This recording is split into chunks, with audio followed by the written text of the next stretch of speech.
Welcome to another one. I feel like DJ Khaled every time I say that. Another one. Welcome to another episode of Man to Man.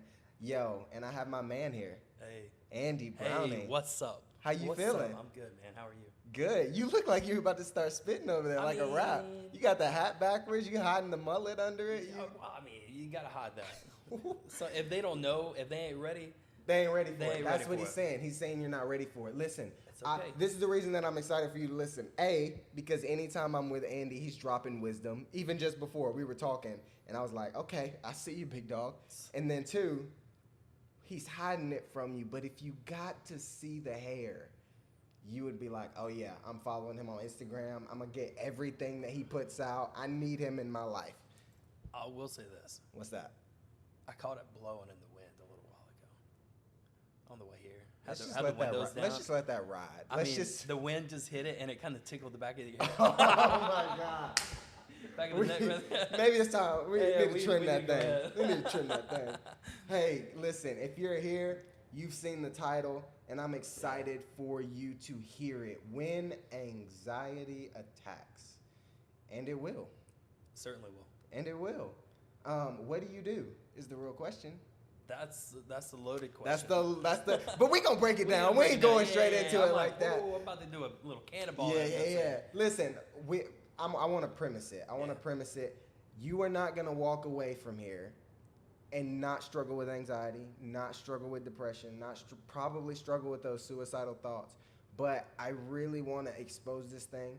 I want to help give handlebars, and we just kind of want to talk about it. We're not talking about it from a place of mastery, but that's for sure. Yeah, that's because there are professionals. Yeah, there are professionals. Right, absolutely. We just talking man to man.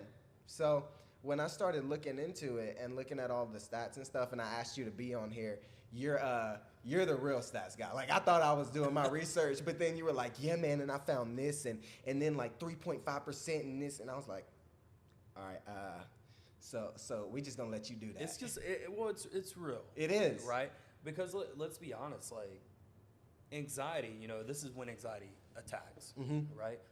Anxiety doesn't play fair. Anxiety has its other big brothers that it comes with it. That's true.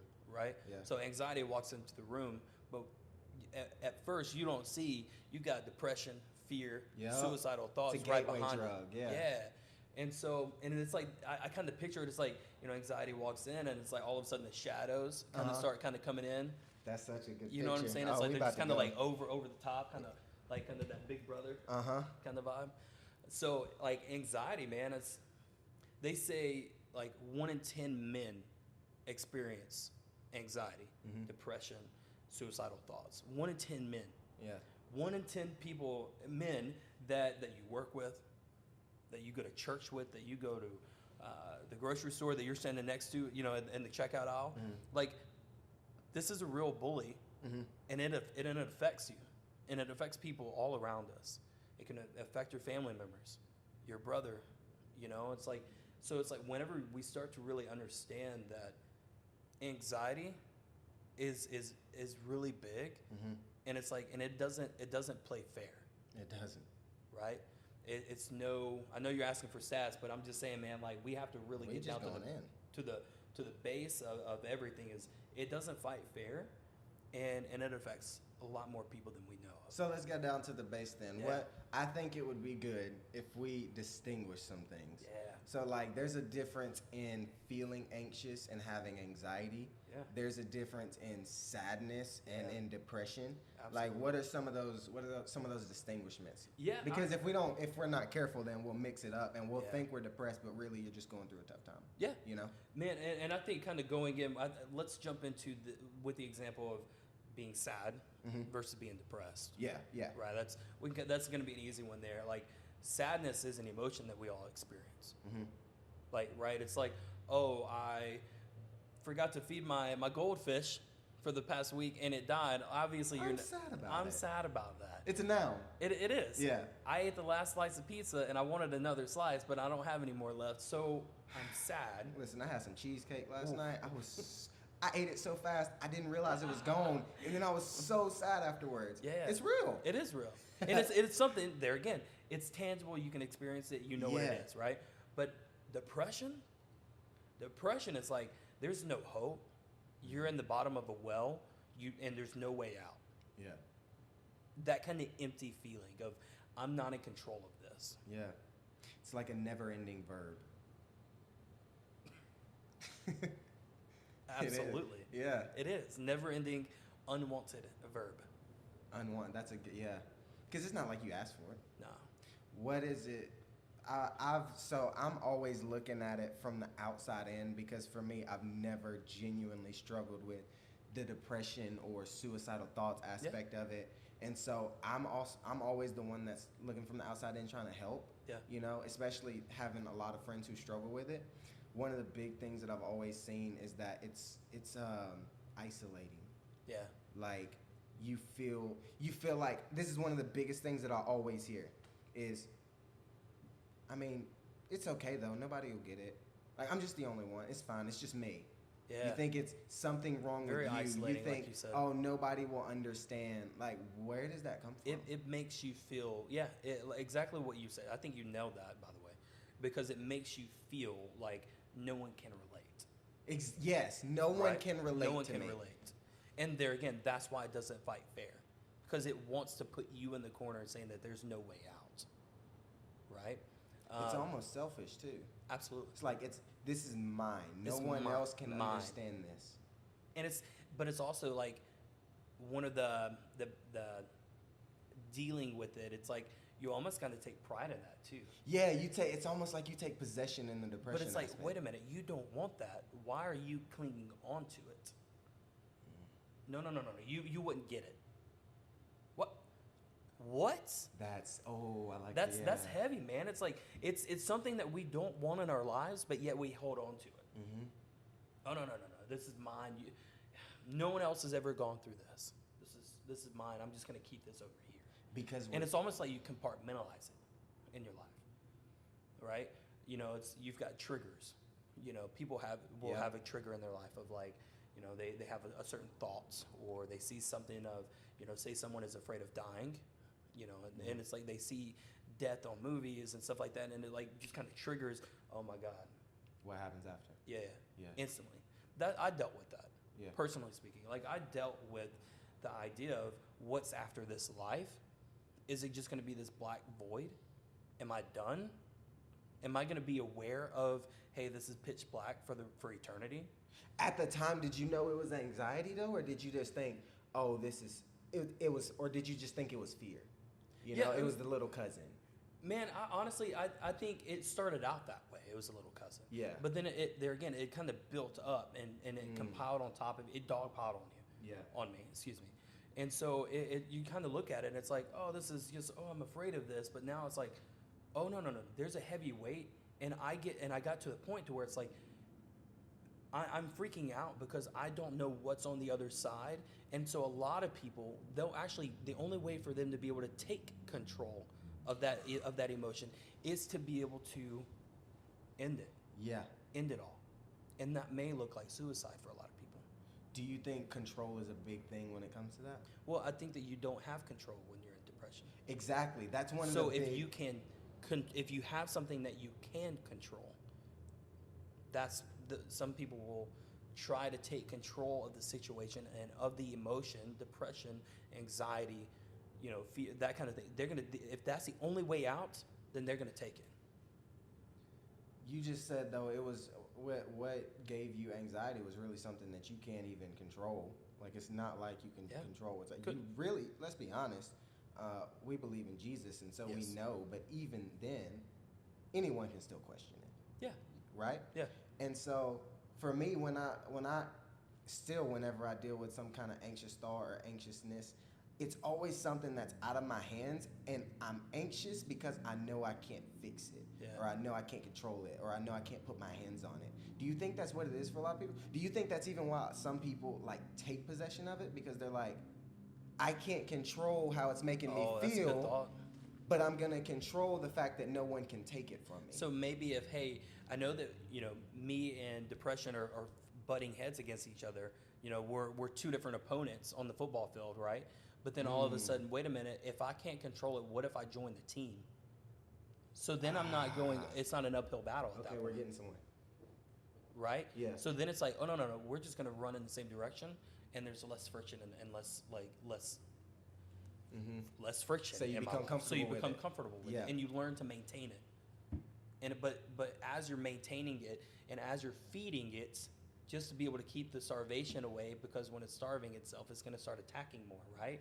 And so it's like, as that, I guess it's like almost like it just becomes bigger and bigger and bigger and bigger and bigger and bigger, and then all of a sudden it's gonna attack on you. It's gonna turn on you again.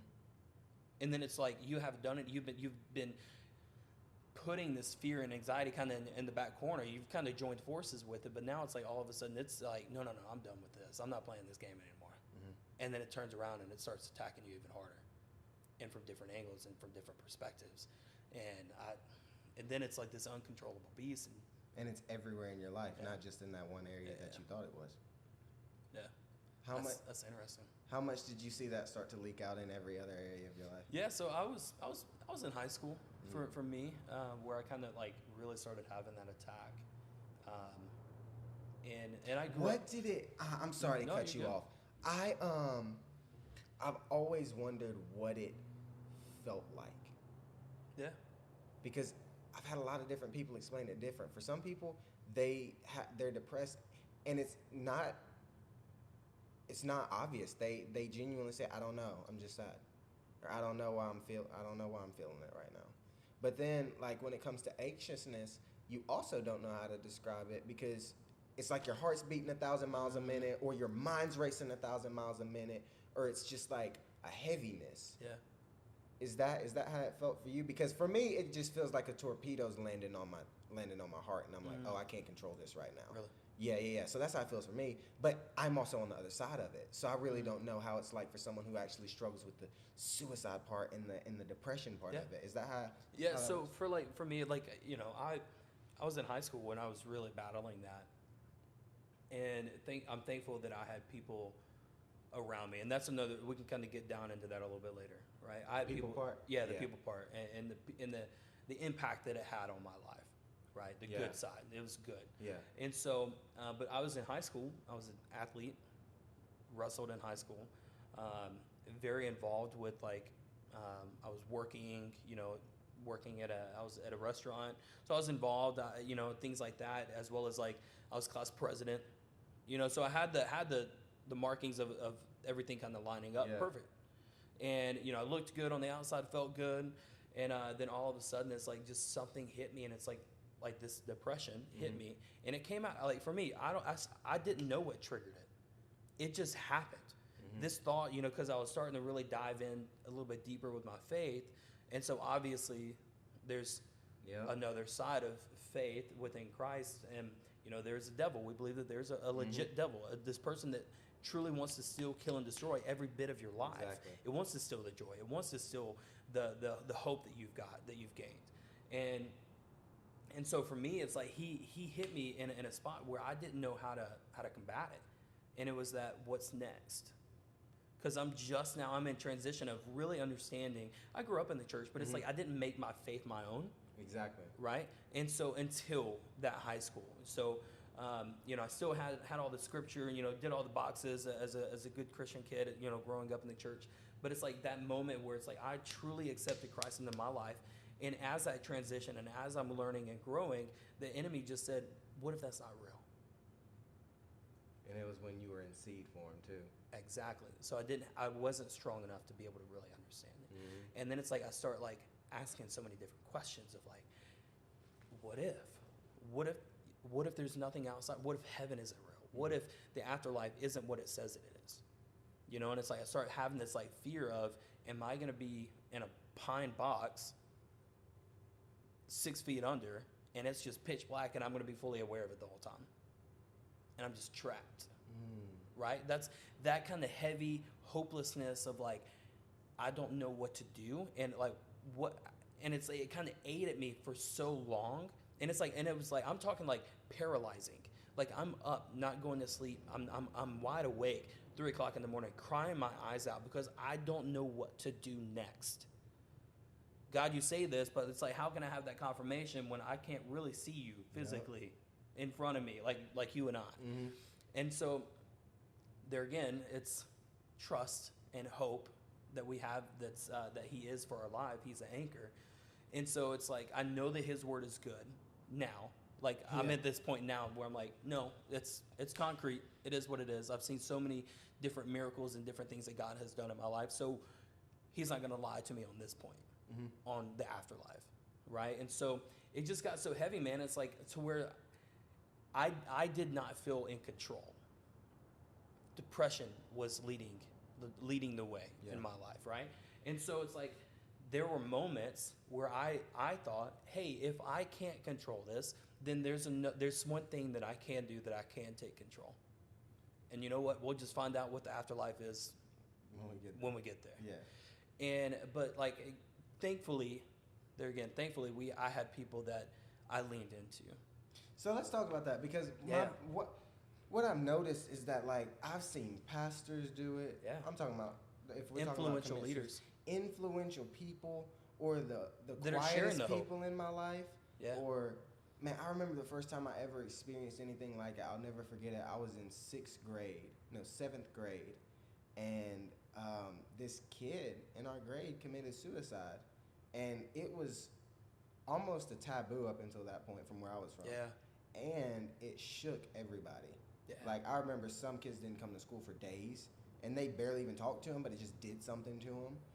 But what I've noticed with a lot of the people, the same thread that's in it, is that the closest people to them will tell you that they never expected it. Yeah. Like, they didn't know where it came from. They never would have pegged them as the one who struggled with it. And it goes back to that thing, like, I don't want to tell anybody because it's mine, or I don't want to tell anybody because I'm the one that's wrong, like something's wrong with me, or I don't want to let anybody in because they'll see the messy side. Yeah.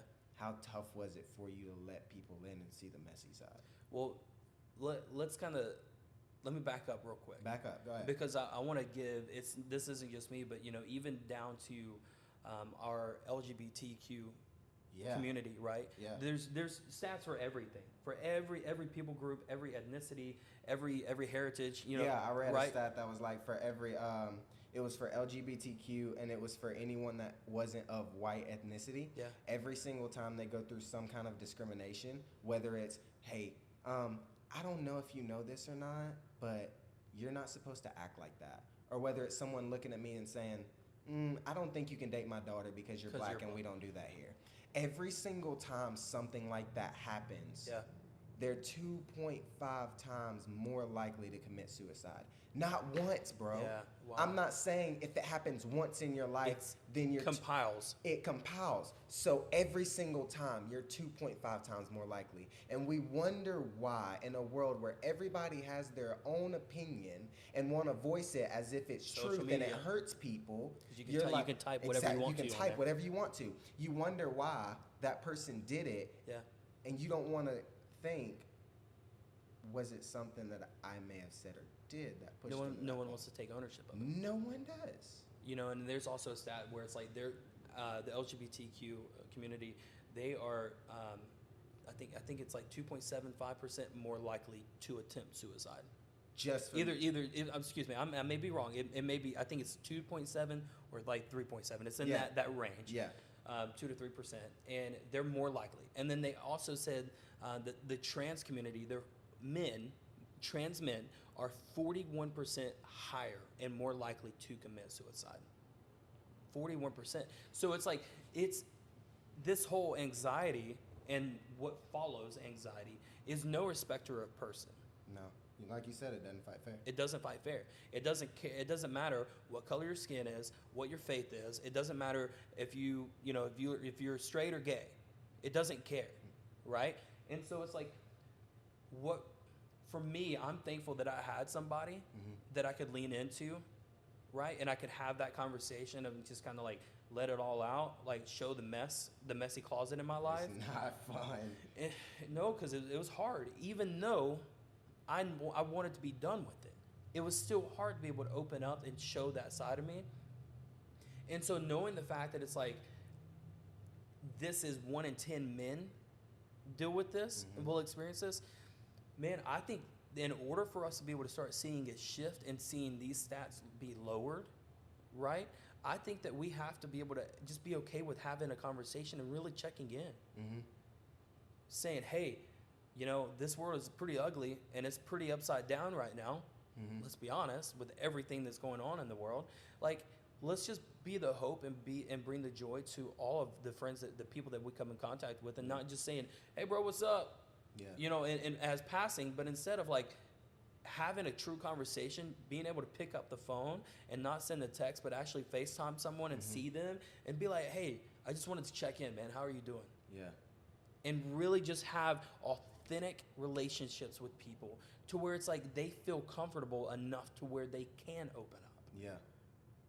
Even when you feel most comfortable, though, it's still not the easiest thing. It's not. I think a lot of people hear it, and they're like, "No, I'm the exception." Yeah. I think I'll stray away from That's that selfish side of It's it. that selfish side. It's not gonna be easy. Yeah. My wife literally I chose to marry her, and she still has to look me in my face sometimes because I'm not the best at opening up. She just did it a couple nights ago, Wow. and was like, "Hey, I didn't marry the best part of you. I married the messy side. I know it's been a tough week. Open up right now and tell me how your week was." Yeah. So, if I struggle just because of who I am with opening up to my wife, how much more is that going to be tough for someone who struggles with this and thinks they're the problem anyway? Like, of course, opening up and being vulnerable, especially as guys, because vulnerability for guys isn't strength. It's Yeah. that's a taboo in and of itself. And so, what? Go ahead. I read this saying. It was this article from a professor. If I'm not mistaken, it's Professor Pepra from NYU. That's a name right there. It's a name, and he was actually talking about he's African American, so he's talking about being in that culture and in the African American culture, and talking about how it's African American men go through just as much anxiety and depression as any other people group out there, and ethnicity, but it's almost taboo in a sense of knowing the fact that their ancestors, African American ancestors, went through racist, absolutely. Racist bigotry Yeah. and slave, and now that they're free, it's almost like if they spoke about the feelings that and the emotions that they dealt with, it's almost a sign of weakness. Exactly. I personally know no black person that's ever said they struggle with suicide, anxiety, or depression. And I'm close with a couple. Yeah. Never heard of any of my black friends going to a therapist. Never. Never. Personally, I haven't either. Exactly. Like, it's just, and it's ingrained because you're right. It's almost that self-sufficient, don't need anyone to take care of you. And it's because we already come from a country that didn't give us anything. And so I was almost raised to think, don't look for handouts. Yeah. Like, take care of yourself, go get your own. You don't need anybody. Be self-sufficient. Be a strong black man, which is good. Absolutely. That sounds amazing, right? Yes, done the healthy way. Exactly, because there's also a good and a bad. There's Absolutely. always a good and a bad side Yeah. to it. And so the bad side is, we don't talk about that. No, you can pick yourself up by your bootstraps. No. You're like, wait a minute, I'm wearing loafers, dog. Wait a minute, I wear Jordans. I don't do that. J's on my feet. But that's what bootstraps you talking about? Exactly. And so it's like taboo, but like Yeah. opening up is almost giving someone a loaded gun and saying, I trust you not to shoot it and hurt me. Yeah. And so of course it's not going to be easy. But I love the fact that you said people. People is what changed me more than anything. Yeah. People is what helped more. Welcome to the 30-second halftime show. Woo! You got that Ric Flair. Woo! 2 claps. Welcome. Yo, you have about 15 seconds now to answer a trivia question that I have for you. You ready? All right, let's do it. Let's do it.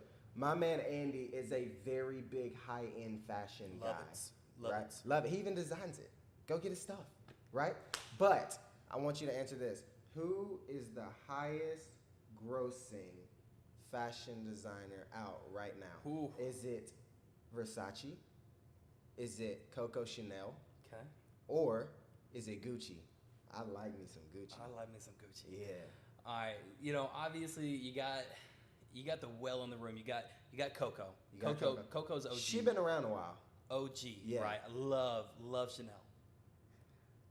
But your boy right now also loves Gucci. I do love some good. I mean, some of it a little, you know, a little cray a little cray, but I'm still a fan.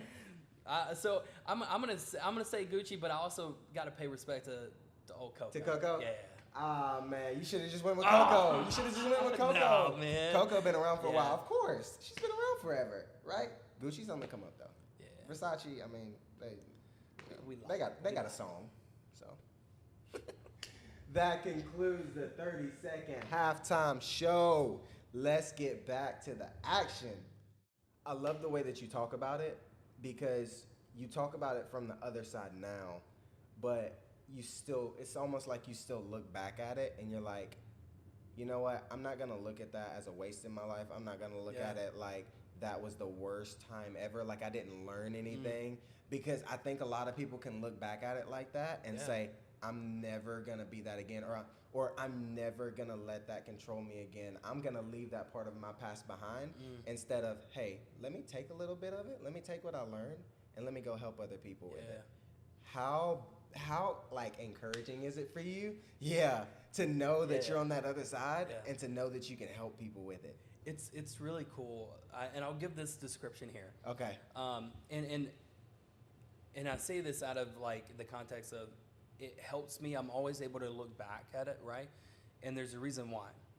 Is because people older, 2,000 years ago, if not more, people in Israel would actually, if they overcame a battle or overcame something that that they were up against, or something like a cool miracle that was taking place that they experienced, they would actually build what they called an altar in that, like right where it happened.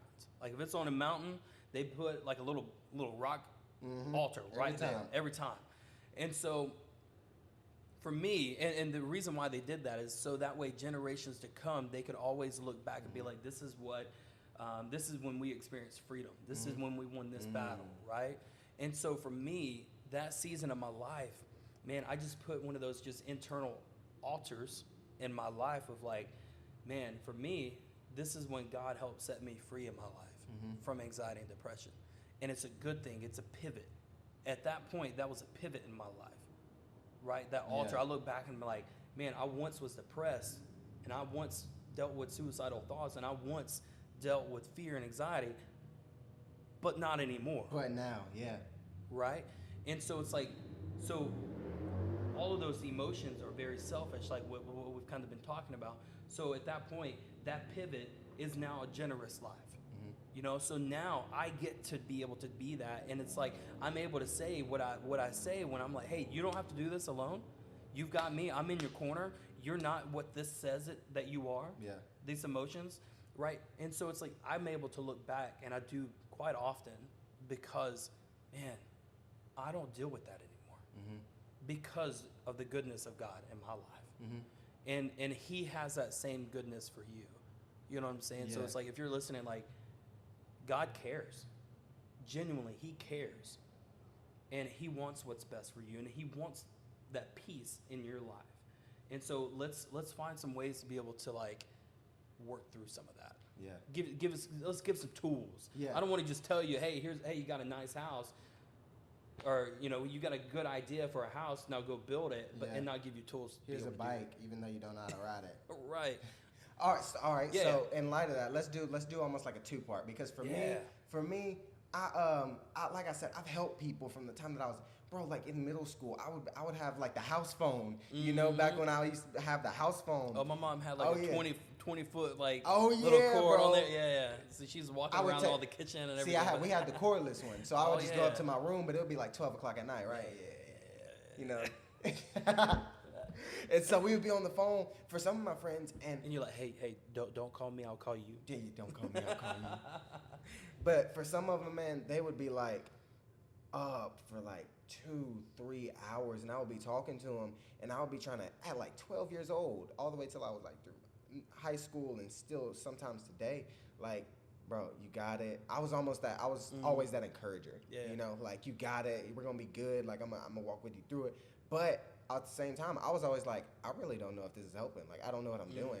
So as far as like the two-parter, I'm like, for my side of it, you know, Yeah. what would be beneficial for you if you were struggling with it? Because I also don't want to be those people who say, just, bro, dust it off, you'll be good. Yeah. Because that's not the reality. Right. But I also noticed that a lot of people treat people who struggle with anxiety and suicide and depression as China dolls. Yeah.